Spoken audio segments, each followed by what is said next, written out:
Estamos con Eric Brunet, Managing Director en Newmark, del área de mercado de capitales o capital markets y también del área industrial.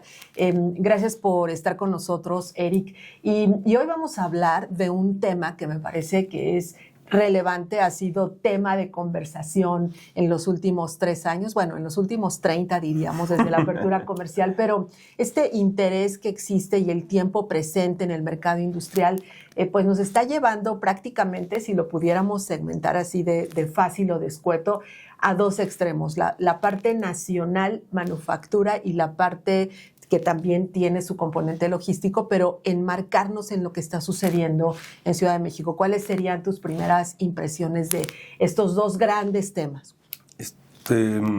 Totalmente contigo. En los últimos años, desde la pandemia, no necesariamente desde la conceptualización del nearshoring, porque han sido muchos fenómenos los que han detonado el apetito industrial en México. El nearshoring es solamente uno de ellos. Hemos visto, como bien mencionas, una especialización en el tipo de activo y una nueva necesidad de diferentes tipos de asset, de real estate, en diferentes mercados. Como dices bien, ¿no? Antes era muy claro que logística era principalmente Ciudad de México y tenías que tener un componente de refuerzo tal vez para Guadalajara y Monterrey para servir a la gran zona urbana, pero cada vez más estamos viéndolo como un fenómeno nacional y también estamos viendo especialización muy marcada en el tipo de naves que se avientan al mercado, ¿no? No quieres una nave con 13 metros de altura libre en un mercado que va a ir a un sector manufacturero en el norte, ¿no? Porque acabas teniendo nada más mucho espacio que además tienes que acondicionar. Y que cuesta. Y que cuesta y que luego tienes que incluso que refrigerar, ¿no? Entonces te metes ahí en un conflicto interesante. Entonces definitivamente ha habido una especialización muy marcada en la tendencia. Perfecto. Ahora está el tema TEMEC, que en julio, justo después del Mundial, tendrá como ahí un tema definitivo a partir de esta gran conversación que es la renegociación. Y tú ubicas que sí tiene, digamos, los inquilinos y los inversionistas muy marcado este proceso. ¿Y qué verías venir en términos generales en el tema de manufactura? Fue claro lo que sucedió. En el momento en el que empezó la discusión tarifaria ya con el presidente en Estados Unidos electo, se desaceleraron la inversión en manufactura inmediatamente. A título personal, perdí yo transacciones a 24 horas del anuncio de la presidencia, ¿no? Entonces, el impacto fue muy, muy grande. El año pasado fue un año de desaceleración. No te podría decir que es crisis porque seguimos estando en años de bonanza, ¿no? 2020 y hacia atrás, la absorción total nacional era más o menos 1.5 millones de metros. Después, 2020 se vuelve el doble, crece 33% más, crece 5% más, y el año pasado baja entre 14 y 16%. Ahora, eso nos sigue poniendo arriba de la absorción del 2021, pero definitivamente nos detuvo el momentum en el tema manufacturero, porque el sector logístico de tercerización, de última milla, de consumo, de consumidor final, es el que ha estado cargando esa falta, ¿no? Entonces, este año empezamos a ver un poco más de movimiento. Hay gente que ya está más tranquila con el cómo tomar decisiones en esta nueva incertidumbre, pero yo creo que después de julio vamos a ver un regreso de estos grandes proyectos que ya tenían todo dimensionado, nada más no pudieron suceder. Ahora, es importante, y la ANPIP hace unos días que presentaban sus primeros resultados del Plan México, me llamó poderosamente la atención que los proyectos que fueron presentados, algunos de ellos premiados, tenían esta mezcla de manufactura y logística, tema que probablemente antes no sucedía. ¿Esto es coyuntural o lo ves como una tendencia ya permanente que permite diversificar el riesgo? Yo creo que va a ser permanente precisamente por eso. Es cierto que se ha estado logrando un incremento del inventario de más o menos 5.5% al año, que es muchísimo, ¿eh? O sea, la intención de la presidenta apoyada con la ANPIP está haciendo que en verdad esté llegando este nuevo inventario, que es sumamente necesario. Y como bien lo señalas, al momento en el que yo hago una mezcla, tengo dos tipos de inquilinos diferentes. Y hay un tema en mercados de capital que es muy gracioso. Los americanos le llaman stickiness. Si yo hago manufactura y el usuario está muy invertido en el sitio, difícilmente se va a ir y eso te genera un tipo de valor. Y del otro lado, quiero la nave más genérica que pueda tener porque a esa le doy vuelta rapidísimo y entonces cada una tiene un valor diferenciado en tema de mercados de capital. Ahora, eso no sucedía. O sea, esto es algo que llegó para quedarse. En México no, ya en Estados Unidos y en otros lugares llevaba mucha sofisticación, pero sí, aquí debe haber un poquito más de regla de dedo y cuánto vale. Muy bien, perfecto. Ahora, como parte de estas entrevistas de Shaping Ideas y la colaboración que estamos haciendo con la plataforma Spot 2, tenemos especial interés en profundizar en este otro lado, lo que es Ciudad de México, área metropolitana, el centro de consumo más importante del país, donde se están observando cosas importantes, y sé que el mercado tal vez es un poco más complejo, pero sabemos que servicios, y sabemos también que e-commerce, que es algo que también llegó para quedarse y seguir creciendo, ¿no? Nos está marcando, digamos, ahí dos universos, lo que es esta entrada a Ciudad de México, este aumento de precios, y lo que es el área metropolitana, el famosísimo CTT, el corredor CTT, y lo que es digamos, emergente, pero ya muy importante subcorredor, que sería el AIFA Zumpango. Correcto. Mira, el tema de los bienes raíces de repente se pierde de perspectiva por el tamaño de lo que quiere recibir el activo, ¿no? Pero al final del día es solamente un insumo más de la operación. Entonces, lo que te dicta la capacidad de poder pagar estas rentas que están incrementándose definitivamente o no, es cuál es el componente de tu costo inmobiliario dentro de la operación que tienes completa ahí, ¿no? O sea, si yo estoy haciendo una manufactura de muy alto valor agregado, pues la renta no me va a cambiar demasiado la aguja, ¿no? Pero si estoy utilizándolo para un consumidor final, para una última milla, para una distribución, ahí sí el componente de costo comercial es altísimo del costo del real estate, porque es tu insumo principal. La proporción sería, imagínate, el porcentaje. En manufactura tal vez el real estate es 4 a 6%, y en terciarización solía ser más o menos 12 a 15%. Ahorita con los incrementos de precio de Ciudad de México va a haber algunos que pues, lo traigan en 20%. ¿No? Sí. Yo sé que la estimación, y cada empresa de servicios inmobiliarios tiene sus propios números, su propia perspectiva. Hace unos días revisaba un reporte de final de año en donde hacían esta comparación de los últimos 6 años, y se decía que el precio por metro cuadrado en logística en Ciudad de México prácticamente se duplicó.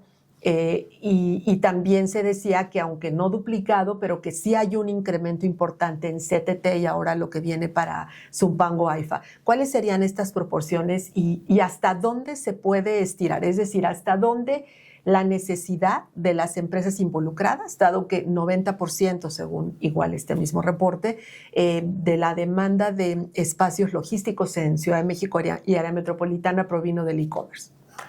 Te contesto la primera mitad con datos y la segunda con opinión, porque no hay bola de cristal, ¿no? Sí ha sido un fenómeno muy interesante.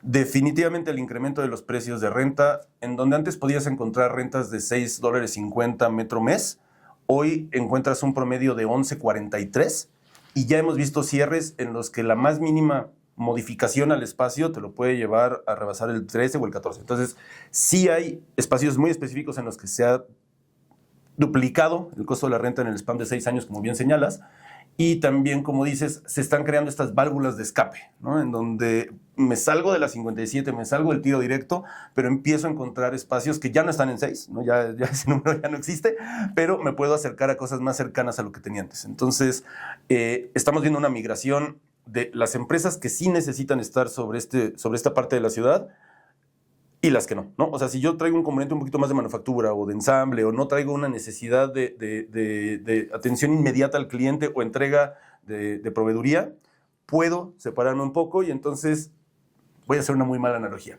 ¿Te acuerdas en el momento en el que Santa Fe se volvió el espacio para los grandes usuarios únicos de edificios, porque en el resto de la ciudad era muy complicado? Ahora piensa en que estos 100,000 metros de absorción están empezando a suceder de este lado, porque acá se vuelve muy oneroso. Ok, esto nos llevaría a... Y bueno, también sabemos que la comunidad asiática ha venido ejerciendo una presión importante, ¿no? Respecto a todo este tema, si le pudiéramos llamar tan de moda gentrificación, pero en el mercado comercial, en donde se ha ido como expulsando, pero también se ha ido abriendo este tema del reciclaje. ¿Tú ves digamos, para ir concluyendo esta conversación, que el mercado de la Ciudad de México sí tenderá a seguir creciendo respecto a este tema del reciclaje de espacios, sobre todo edificios tal vez clase B que tenían otro fin, otro enfoque en este tipo de espacios sofisticados, y yo diría como de una huella muy específica también de los usuarios. Es un poquito complejo el concepto del retrofit, que en Estados Unidos es muy común, ¿no? Que de repente llegas a alguna ciudad principal y lo que antes era un gran centro de distribución, una vieja fábrica, ahora es un espacio de coworking o es un hotel muy trendy. Ese tipo de reconversión puede llegar a darse. El problema de cuando tú estás viendo real estate industrial es que todo va contra rentabilidad. Entonces, el costo de operar un edificio clase B es muy superior al costo de un edificio clase A. Imagínatelo como el refri de la abuelita, que funcionó millones de años y nunca le pasó nada, pero ahorita lo conectas a la luz y lo comparas contra el consumo energético de uno nuevo y ya no hace ningún sentido, ¿no? Entonces, es difícil meterte en el espacio B y que te quede exactamente como lo necesitabas. Es un poco más sencillo irte al espacio de nueva generación, porque todo el tema tecnológico te da esa ventaja. Entonces, ¿va a haber retrofits? Seguro sí, en mercados caros, por ejemplo, todo lo que es infield, como le dicen normalmente, un Vallejo, un Naucalpan, un lugar en donde necesito estar ahí porque necesito tirar en 4 horas hacia el consumidor final, esos van a buscar los espacios de retrofit, van a ser caros, van a ser definitivamente muy caros, pero no es como que uno le vaya a ganar al otro. Necesitas el big box tradicional y necesitas los espacios de solución para esta nueva demanda de la última milla. Perfecto. ¿Cuáles serían los 3 principales desafíos para concluir esta conversación de Shaping Ideas de lo que viene específicamente para el mercado inmobiliario industrial en Ciudad de México y área metropolitana? Okay, excelente pregunta. Uno, siempre va a ser el tema de accesibilidad, ¿no? Toda la zona que se está tratando de detonar del lado de la IFA se benefició del camino que te permite llegar de la Ford a la IFA en 13 minutos, 14 minutos, pero internamente todavía hay un desafío. La ciudad no estaba conceptualizada para que ahí fuera el tráfico pesado.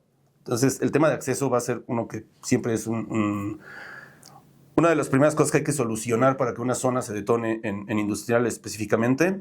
2, el componente de agua y luz, que es complejo por un tema de certidumbre jurídica hoy en día, más que otra cosa. Entonces, no puedes tener un espacio industrial si no tiene luz. No sirve para nada, ¿no?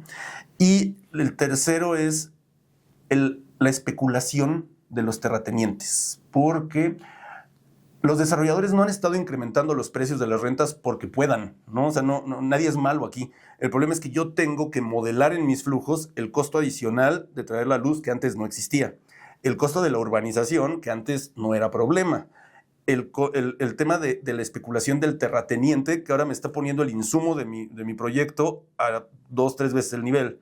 Y además estamos yéndonos hacia zonas más complejas en tema de topografía y orografía. Entonces ahora tengo que cortar cerros, ¿no? Entonces no es que se quiera subir la renta, es que para hacer el espacio cada vez más competitivo tengo que meter cada vez más recursos.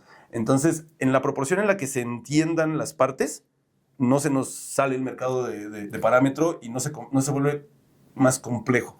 Estamos viviendo un landlord's market, llevamos 5 años viviendo un landlord's market, la vacancia ha estado abajo del 5% y a veces en 1% mucho tiempo, pero eso, la única forma de que se normalice es que todos los jugadores entiendan que en todos hay que sacrificar para tener una mejor opción. Perfecto, pues hacemos votos porque esta breve pero amplia radiografía de lo que ha sido el mercado industrial no tenga solo este episodio, sino tenga más episodios, Eric, porque me parece que hoy la industria, y como siempre, se ha necesitado tener información de peso, información en perspectiva, como un conocido amigo que nos cuida ya desde el cielo lo ha dicho, siempre hay que ver en el mediano y largo plazo y también en el pasado, porque ese es un ejemplo de lo que ha sucedido. Gracias por estar presente. Feliz de la vida. Muchas gracias por la invitación.